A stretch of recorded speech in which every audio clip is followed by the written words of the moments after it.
வணக்கம். செல்வகுமாரின் மாலை வானிலை ஆய்வறிக்கை. அதிகாரப்பூர்வ வானிலை அறிக்கைக்கு இந்திய வானிலை ஆராய்ச்சித்துறை அறிக்கையை பார்க்கவும். 2024 ஜூன் 11 செவ்வாய்க்கிழமை மாலை ஆய்வறிக்கை. இன்றைய அறிக்கையில் கடந்த 24 மணி நேரம் மழைப்பொழிவு மற்றும் வானிலை அமைப்பு, இன்று வரக்கூடிய நாட்களில் மழைப்பொழிவு எங்கெல்லாம் அமைய போகிறது, கனமழைப்பொழிவு எங்கே, தீவிர மழைப்பொழிவு எங்கே என்பதெல்லாம் இதில் பார்ப்போம். கடந்த 24 மணி நேரம் மழைப்பொழிவை பொறுத்த வரைக்கும் நீலகிரி மாவட்டம் பந்தலூர் தாலுகா அலுவலகம் 7 சென்டிமீட்டர், நீலகிரி மாவட்டம் தேவாலா 5 சென்டிமீட்டர், காஞ்சிபுரம் மாவட்டம் குன்றத்தூர், மேலும் நீலகிரி மாவட்டம் கூடலூர் பஜார் 4 சென்டிமீட்டர், நீலகிரி மாவட்டம் அப்பர் கூடலூர், மேலும் கள்ளக்குறிச்சி மாவட்டம் அரியலூர், அரியலூர் மற்றும் நீலகிரி மாவட்டம் நடுவட்டம், கோயம்புத்தூர் மாவட்டம் சின்ன கல்லாறு, மேலும் விழுப்புரம் மாவட்டம் கெடார், நீலகிரி மாவட்டம் உட்பிரையர் எஸ்டேட் தலா 3 சென்டிமீட்டர், கோயம்புத்தூர் மாவட்டம் சோலையாறு, நீலகிரி மாவட்டம் கிளர்முர்கன் மற்றும் நீலகிரி மாவட்டம் செருமுள்ளி, நாமக்கல் மாவட்டம் மங்களாபுரம், மீனம்பாக்கம் சென்னை, மேலும் மதுரவயல் சென்னை, கள்ளக்குறிச்சி மாவட்டம் திருக்கோவிலூர், சென்னை மௌலிவாக்கம், சென்னை பெருங்குடி, திருவாரூர் மாவட்டம் கள்ளக்குறிச்சி மாவட்டம் சங்கராபுரம், சேலம் மாவட்டம் ஏற்காடு, மேலும் விழுப்புரம் மாவட்டம் சூரப்பட்டு, இவையெல்லாம் 2 சென்டிமீட்டர். மேலும் 1 சென்டிமீட்டரில் நிறைய இடங்கள் இருக்கிறது. தஞ்சாவூர் உள்ளிட்ட பகுதிகளில், டெல்டா மாவட்ட பகுதிகள் ஆங்காங்கே.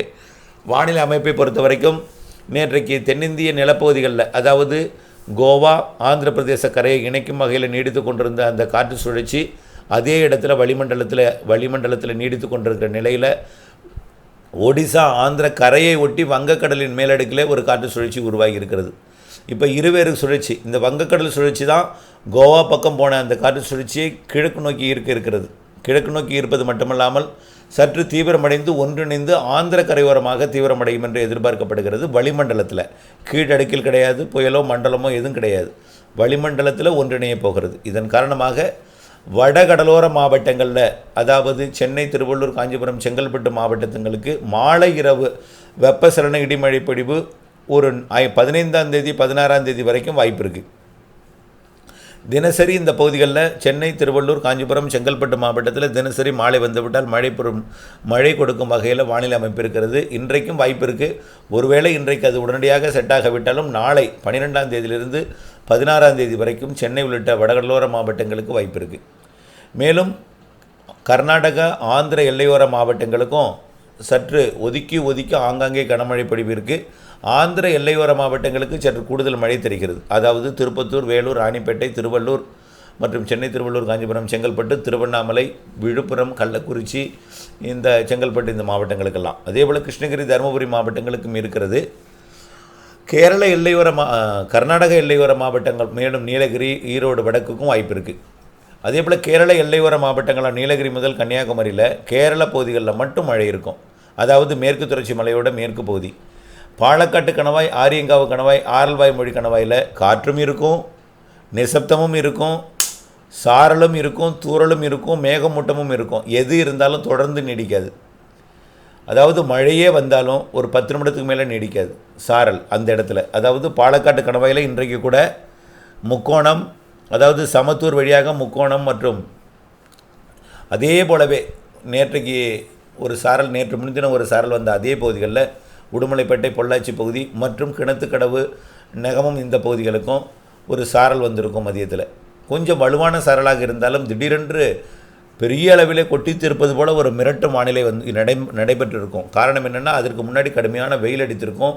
வெயிலால் தரைப்பகுதிகளில் வெப்பம் உயர்ந்திருக்கும். திடீரென்று அரபிக்கடல் காற்று உள்ளே வந்து மேக உற்பத்தியை ஏற்படுத்தும். அந்த உற்பத்தி என்பது வெப்பத்தால் லேசான காற்று, உடனடியாக அது தீர்ந்துவிடும் என்பதனால் நிறைவடைந்துவிடும்.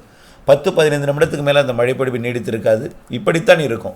திடீர் சாரல் வரும், திடீர்னு விளைகிறோம், திடீர்னு தெளிவாக இருக்கும், திடீர்னு காற்று இருக்கும், பிறகு நிசப்தமாக இருக்கும். இப்படிப்பட்ட வானிலை தான் தொடர்ந்து இந்த கேரள எல்லையோர மாவட்டங்கள் மலைப்பகுதிகளிலையும், நீலகிரி வால்பாறைக்கு மழை தெரிகிறது, நல்ல மழை. ஆனால் பாலக்காட்டு கணவாய் பகுதிகளில் இதமான வெப்பநிலையும் கணவாயோட தெற்கு பகுதியில் உடுமலைப்பேட்டை தெற்கு மற்றும் பொள்ளாச்சி தெற்கில் சாரல் வரும். அப்பப்பொழுது சாரல் வரும், தொடர்ச்சியாக நீடிக்காது.